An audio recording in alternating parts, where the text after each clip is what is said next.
Sampurasun wargi-wargi Sunda sadayana tepang dangude sareng simkuring dina ieu channel. Simkuring bade neraskeun hanca carios kasarung kaliang maung carita ieu karangan simkuring pribados. Tapi satu acan simkuring neraskeun hanca caritana mangganya wargi-wargi Sunda sadayana dimana bae ayana anu teu acan subscribe mangga di subscribe heula channelna supados channelna leuwih majeng sareng simkuringna lebih gacor deui jeung sumanget deui dina ngacaprukna kitunya wargi mangga sok lah. Tapi sata acan simkuring neraskeun hanca ngacapruk caritana ampun nya saupamina simkuring seueur nyebat nami tokoh salah ngaran gitu kumargi simkuring mah dina ngandamel dongeng ngacapruk ngaler ngidul teh tanpa maca buku atanapi tulisan naon oge khusus dina ieu lalakon mah ngahaja langsung keluar tina pamikiran anu saharita langsung disebatkeun dina ieu carita kitunya wargi mangga lah urang kawitanan supados teu nyangkolong kana waktu sareng deui da ieu mangarana ge sesuai sareng channelna dongeng ngacaplak jadi hapunten apa upamina seueur ngacaprakna gitu memang ngacaprak da kumaha deui da ngaranna ngacaplak ya ngacaprak ka mana bae kitunya wargi. Tapi sanajan kitu ge mudah-mudahan tiasa ngahibur kaum dangu di mana bae ayana mangga prung urang kawitanan. Ujang ulah kalaka ngahulang diuk heula atuh diuk nyai diuk jeung deui ibu gerak menta si bibi supaya pangmawakeun cai herang jeung kopi keur si Ujang kade ulah poho kadaharana oge nu aya mabawa ka dieu ceuk Juragan Dirman bari neuteup ka pamajikanna nya mangga ken ku ibu disauk heula ke heula sakedeungnya Ujang ditinggal heula ku ibu ka tukang ceuk ibu Rotiah bari neuteup kasih ucil anu ayeuna mah geus diuk sanggeus rada lila ti tadi ngan saukur ngacanteng nangtung kulantaran teu wani miheulaan nu boga imah diuk ti heula kitu dina kaayaan waktu harita. Mohon mangga ibu teu sawios-wios tapi untuk disuguhan naon oge teu naon da abdi maka dia teh amengan teu kenging repot-repot sagala sanes tamu agung ieu ceuk si ucil bari seuri itu atuh piraku aya tamu komodo ieu teh tamu teh spesial pisan kabogoh si nyai calon minantu ibu piraku rek dianggurkeun kitu bae lain kitu bapak ceuk ibu Rotiah can ngalengkakeun suku kalaka ngarandag deui bari ngaleret ka salakina atuh pugu kitu Ujang ulah sok ngomong kitu cai-cai mah da loba daharan aya bisa rek dahar mangke jeung si nyai tinggal karohangan dahar bae di ditu karohanganna aya tempatna hayang naon bae oge lah di imah bapak mah bebas ceuk Juragan Dirman bari seri leutik geus kitu mah ibu Rotiah teh teu ngomong deui langsung lempang muru ka dapur rek ngabejaan pambantuna supaya nyiapkeun sagala rupana. Geus kitu mah Juragan Dirman teh neutup deui ka si ucil neruskeun pertanyaanana anu acan dijawab ku si ucil ti tadi nungguan can kadenge aya saucap oge anu dijawab. Ujang jawab atuh pertanyaan bapak tadi. Ujang teh budak saha urang mana jeung deui kaosna mah kolot Ujang teh jegudnya di lemur teh ceuk Juragan Dirman nanya kitu deui bae atuh si ucil teh ngahulang deui bae kulantaran teu nyangka bakal eta anu diobrolkeun kacida seriusna ku bapana Lisnawati. Ih, Bapak nyeros gitu atuh. Kiraku taca naon-naon naros masalah harta benda teh kenging isin. Cek Lisnawati harita nyarita oge sanggeus ditadi ngan saukur cicing manehna ngarasa era ku si Ucil atanapi ku suara. Ih tenan naon nyai, tenan naon naros cieuh tibang naros piraku ulah tenan naon. Tapi hapun tenan Bapak, abdi mah teu tiasa ngamaler heula urusan eta mah hapunten ke kapayuna deui. Mangga saupamina bade naros kitu kieu mah dan naon sanajan kitu oge da meureunnan isukan pageto mah bade dikenalkan secara langsung ka Ibu Rama abdi moal ngan saukur nyarios kawas kieu bae dari nyarios mah bilih disangki direka-reka malar siga gitu meureunnan. Tapi upami dikenalkan secara langsung mah atanapi bapak sareng ibu dicandak ka bumi abdi meureunnan teu kedah disaurkeun deui engke oge katingali. Jadina hapunten ya bapak, abdi mah ayeuna mah teu tiasa ngawaler kana pataros bapak dina waktu ayeuna. Cek si Ucil harita nyarita kitu kulantaran manehna ngarasa teu enak bari jeung asa teu pantes can naon-naon geus ngabahas masalah harta benda. Nya atuh tenan naon ari can bisa ngajawab pertanyaan bapak masalah eta mah. Tapi ujang teh bener-bener bogoh ka anak bapak lain ngan saukur hayang heureuy gitu. Sok jawab eta mah meureunnan bisa dijawabnya.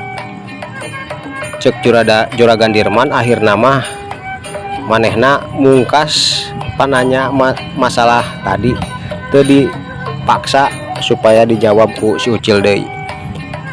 Atuh puguh bapak, saupamina abdi ayeuna henteu leres-leres bogoh miharep saleres-leresna ka Lisna mah meureunnan moal ngiring ka bumi matak ngiring oge abdi teh leres pisan bogoh kacida.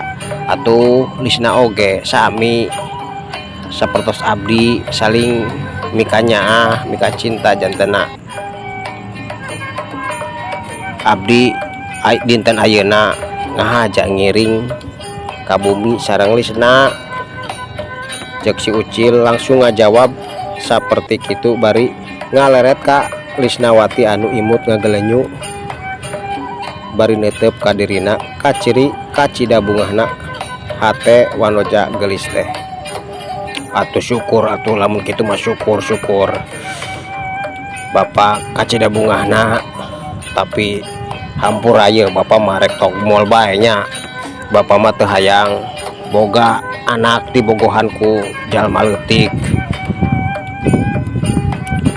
Komo deui kudu dikawin mah lamun ujang lain boga kolot jama beunghar kawas abah mah terus terang bae abah mah moal disumput-sumputkeun.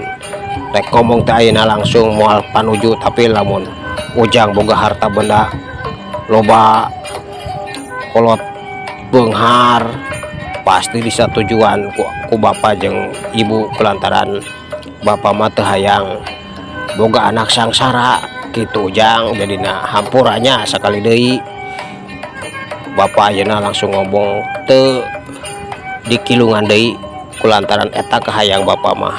Tapi sanggeus ningali kaayaan tangtungan ujang bapak yakin ujang teh lain pamuda sambarangan. Sanajan ayeuna ujang can ngomong oke bapak percaya kalau ujang teh beungharnya di lemur ujang teh. Cek Juragan Dirman harita nyarita nepi kadinya deui bae. Atuh Lisnawati teh keuat nyarita motong miheulaan si Ucil anu kaciri ku manehna siga bingung dina rek nembalan omongan bapana. Ih, bapak atuh tos kania deui wi wakanya ros kanu kitu. Hapunten ya Kang, hapunten bapak abdi, hapunten paratosna ros kitu ka akang, abdi mah teu enak. Cek Lisnawati bari ngaleret ka babana terus nutup kasih ucil anu seri leutik.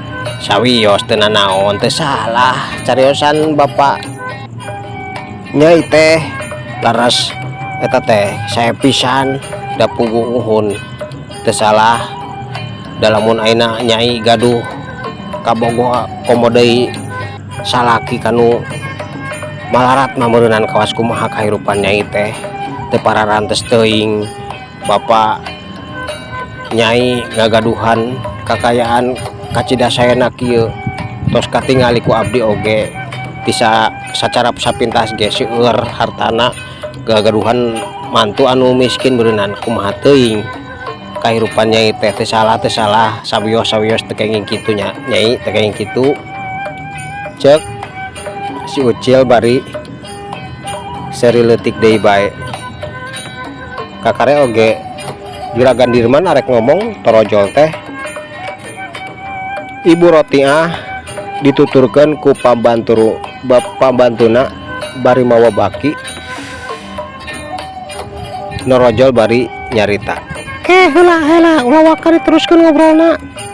Sok heula ujang tah kopina diuyup heula jeung di tah aya kue tah aya kue kutumprang di dieu mah ngaranna teh kue kutumprang teh ngali di ujang mah kue naon namina sok lah dieu heula di leuet heula nya obrolan mah gampil ke urang teraskeun deui. Cek Ibu Rotiah bari milu nundaan kue jeung cai katut kopi keur salaki jeung si Ucil. Ih geuningan mending repot gitu padahal mah sawios nih sagala di sodorkeun abdi mah cai herang hungkul oge teu naon ibu, cek si Ucil nyarita kitu bari neuteup ka Ibu Rotiah.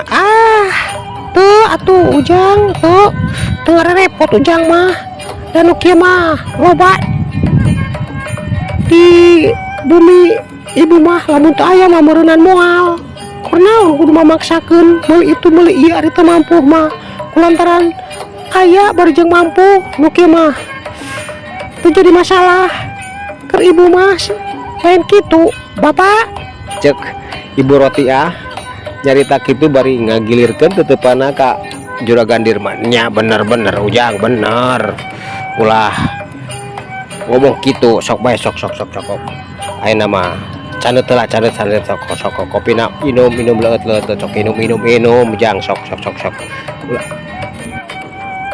Cek Juragan Dirman bari manehna oge nyokot cai kopina sanajan masih kene panas ditiupan ku manehna teh langsung disuruput.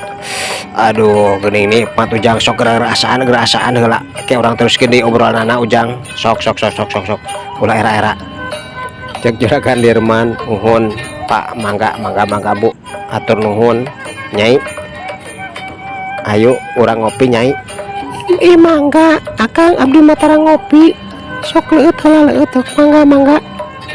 Cek Lisnawati bari imut kacida bagjana kulantaran sanajan caritaan bapana matak era keur dirina tapi bungah pisan kusabab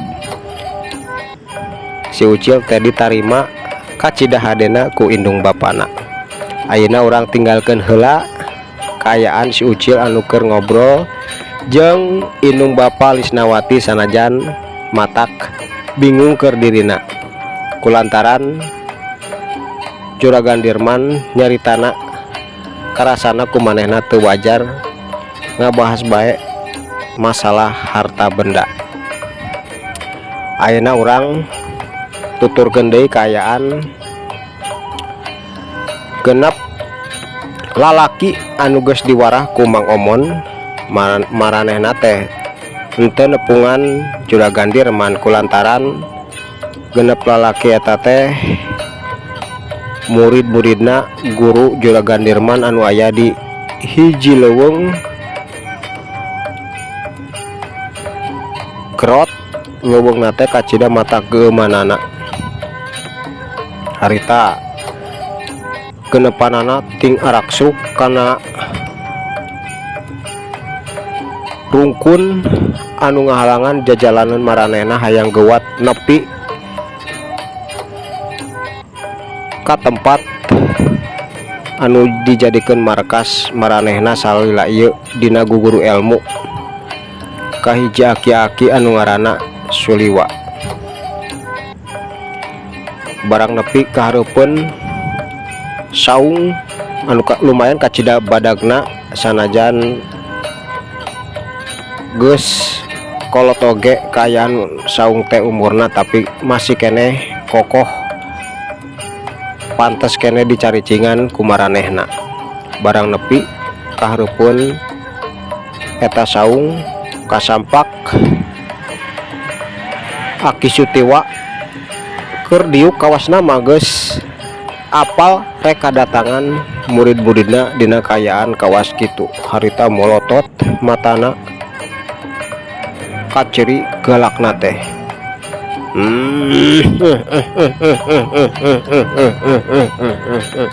Kunaon sia teh karonaon eta tingkaraplek kitu leungeun. Aduh mata kerakeun sia aya naon jeung geus boga masalah jeung naon Arandika teh. Ceuk Aki Sutiwa bari mencrong genep muridna anu dariuk bari ngarasakeun kanyeri jeung deui napasna teh masih reng haprancug kulantaran lalampahan kacida jauhna komodi bari ngarasakeun kanyeri.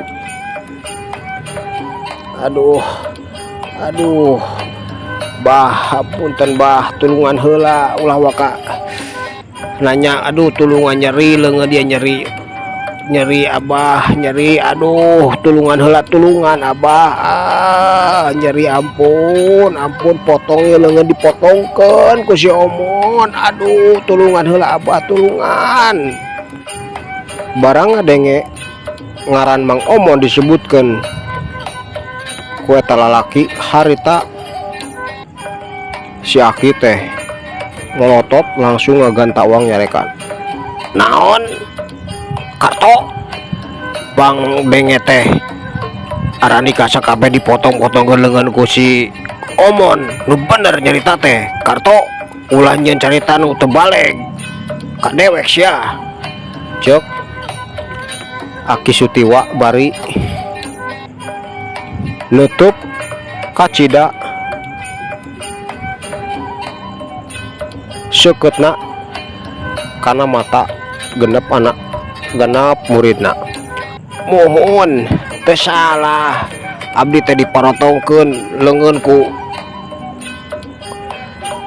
si Omon. Aduh kamampuhanna hebat abah hebat pisan. Kuring genepan teh teu wala kaya can ngalakukeun nanaon oge ngan saukur sageprakan langsung dipotong-potongkeun leungeun kuring sakabeh teh. Abah tulungan heula ulah maka loba tatanya nyeri. Aduh ampun bising soten teu normal deui leungeun kuring. Tulungan heula abah tulungan. Ceuk genep muridna harita nyarita kitu komo deui karto anu ditanya ku Aki Sutiwa. Setan lamun bener teh setan boga kamampuan ti mana eta mangkluk kacida hebatna saria teh boga kamampuan laluhur ngan saukur si Dirman anu bisa mapakan kemampuan Arandika manya ku mangkluk hiji Arandika teu wala kaya. Ceuk Aki Sutiwa bari nangtung nulak cangkeng kacida ambekna awakna ge nepikeun ka ngageter pinuh ku ka ambek sanes ngabobodo laras eta mang kitu. Aduh duka teuing ti mana nu puguh mah kuring genepan teu wala kaya teu mampu ngaluarkeun jurus-jurus sahiji-hiji acan langsung diserang sekaligus dipotong-potongkeun dengan kuring sadaya. Abah kitu kaya nana tulungan heula tulungan, aduh nyeri aduh tulungan heula abah tulungan. Cek Karto sapara kanca harita langsung lolongseran meureunnan kacida nyerina leungeun manehna. Waktosna kabujeng seepnya cag heula dugi kadinya kumaha kaayaan. Karto sapara kanca sanggeus nepi ka tempat guruna jeung ngalaporkeun kaayaan maranehna dipotong-potongkeun leungeun ku Mang Omon jeung deui rek naon anu dilakukeun ku Aki Sutiwa sanggeus nempo kaayaan genep muridna meunang kanyeri ti Mang Omon. Cag heula urang tunda cariosna dugi kadinya, mudah-mudahan kapayuna tiasa diteraskeun ku simkuring dina kaayaan sehat. Sapunya repegat simpai paturai patepang deui mangga permios.